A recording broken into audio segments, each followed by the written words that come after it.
According to a reading from a newly digitized fragment of the Dead Sea Scrolls, Noah's Ark was something different than what is currently believed. The 2,000-year-old text may prove that the Ark was the shape of a pyramid. Over 50 years ago, a stone thrown by a Bedouin shepherd in a cave led to what some have called the greatest archaeological discovery of the 20th century. The Bedouin heard the stone crack open an earthenware jar. Upon investigating, he found the first of what would become known as the Dead Sea Scrolls. When all the scrolls and fragments were sorted out, they accounted to more than 800 manuscripts. About 1/4, or just over 200 manuscripts, are copies of portions of the Hebrew Bible text. Now, after almost 5 years, a laboratory established by the Israeli Antiquities Authority as part of the Leon Levy Dead Sea Scrolls Digital Library project has scanned tens of thousands of fragments from the scrolls with a custom-made camera. Each fragment was photographed 28 times at high resolution using different wavelengths of light. The sophisticated technology enabled researchers to read letters and words that were previously illegible. Some of the newly digitized fragments offered new interpretations of well-known biblical stories. Haaretz reported that the new reading of the fragments has changed our understanding about Noah's Ark. Thanks to the high-resolution imagery, a word following the phrase, "the ark's tallness," had previously been illegible. However, the new scan showed that the correct word is neesfit, meaning gathered, which according to researcher Dr. Alexei Yudetsky means that the ark's ribs were gathered together at the top in the shape of a pyramid. Dr. Yudetsky said that the Septuagint, a translation of the Bible dating from the 3rd century BC, used a Greek verb with a similar meaning to describe the ark. Moreover, medieval authors, like Maimonides, suggested that the ark's roof was pointed. The newly deciphered words on the ancient parchment stayed hidden for centuries, but are now bringing answers to many long-standing questions, as well as raising new ones. Previously, the story of Noah's Ark was known mainly from the book of Genesis. However, the Dead Sea Scrolls found in Qumran Cave in the Judean desert shed new light on this story. The Dead Sea Scrolls contain information about many controversial and fascinating topics from the past, the story of Noah and the legendary flood being one of them. Christos Dijonas, guest author of Ancient Origins, explained in his article, Evidence of the Great Flood, Real or Myth, that the story of the Ark is not just a biblical account. The story of the Great Flood sent by God, or gods, according to much earlier testimony, to destroy humanity for its sins is a widespread account shared by many religions and cultures around the world, and dates back to our earliest recorded history. From India to ancient Greece, Mesopotamia, and even among North American Indian tribes, there is no shortage of such tales that often enough sound very much alike.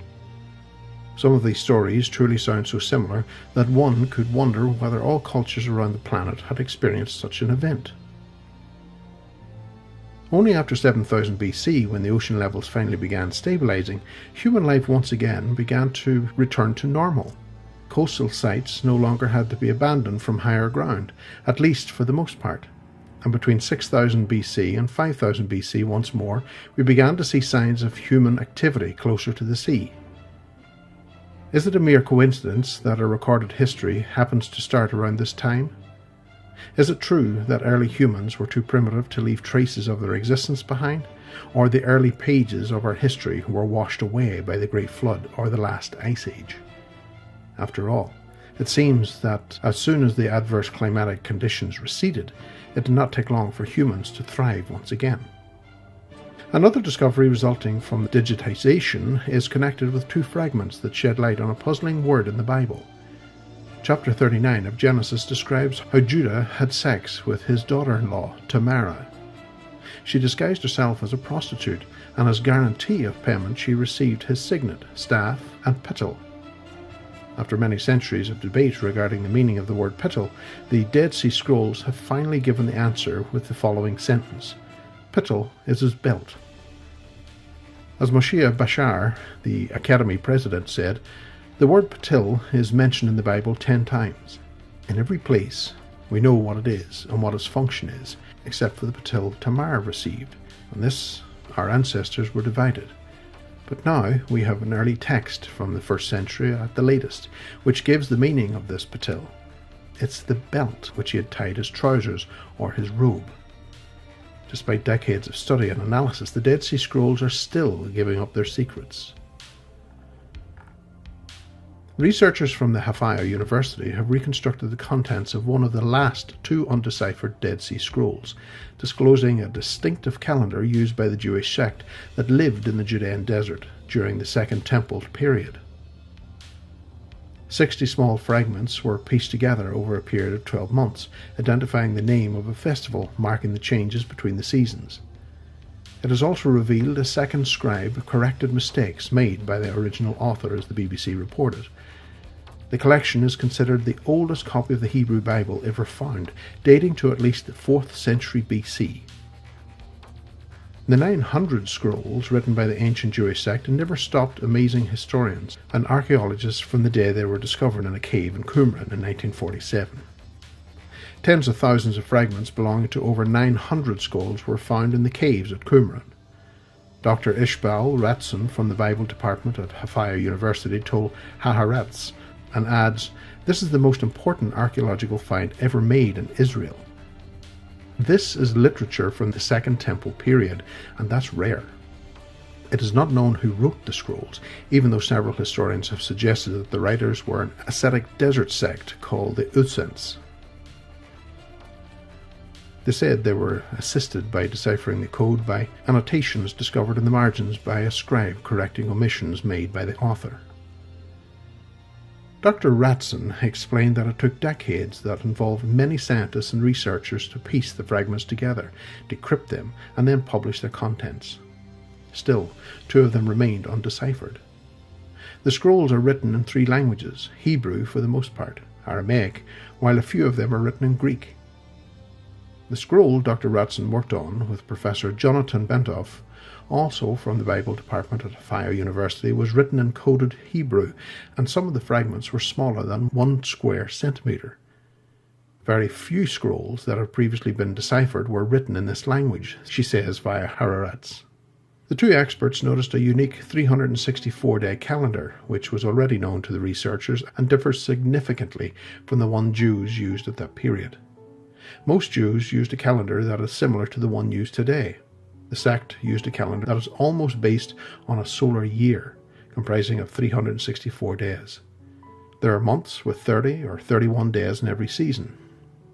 Dr. Ratson stated via Haaretz and adds, 364 divides into 7, so every date falls onto a specific day of the week, and every holiday has a fixed date. We know that in the temple there were some disputes between different sects over what happens if Passover falls on Sabbath. What supersedes what? Sabbath or the holiday? This sect solved the problem, since no holiday fell on Sabbath. The scroll details all the dates on which the Sabbath falls and all the days of the week on which holidays fall. Dr. Ratson also explained that when significant events took place inside a temple, such as a high priest making a sacrifice in Yom Kippur, only one calendar could be used. But this calendar was disputed, which may be one of the reasons that the sect left the temple and went to the desert. They had many disputes, and this was one of them. They couldn't celebrate holidays together, she told Haaretz.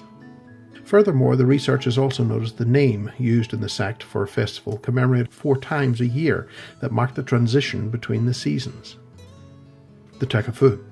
The same word in modern-day Hebrew means period. This shows us that the researchers who believed the day of celebrating the transition between the seasons was called by this name were correct, and that this word, as used in the Mishnah, was preserved for the days of the Second Temple. It is a very early concept of halakha, religious Jewish law. Dr. Ratson stated via Haaretz, adding that the unique calendar also refers to annual wine and olive harvest festivals no longer observed in Judaism. Meanwhile, our research team is currently excavating in a 12th century cave that might hide further scrolls to be deciphered. The cave was discovered last year, and only 1 blank scroll was found at the time. Details of what has been discovered by the team from Liberty University in Lynchburg, Virginia, are due to be revealed soon.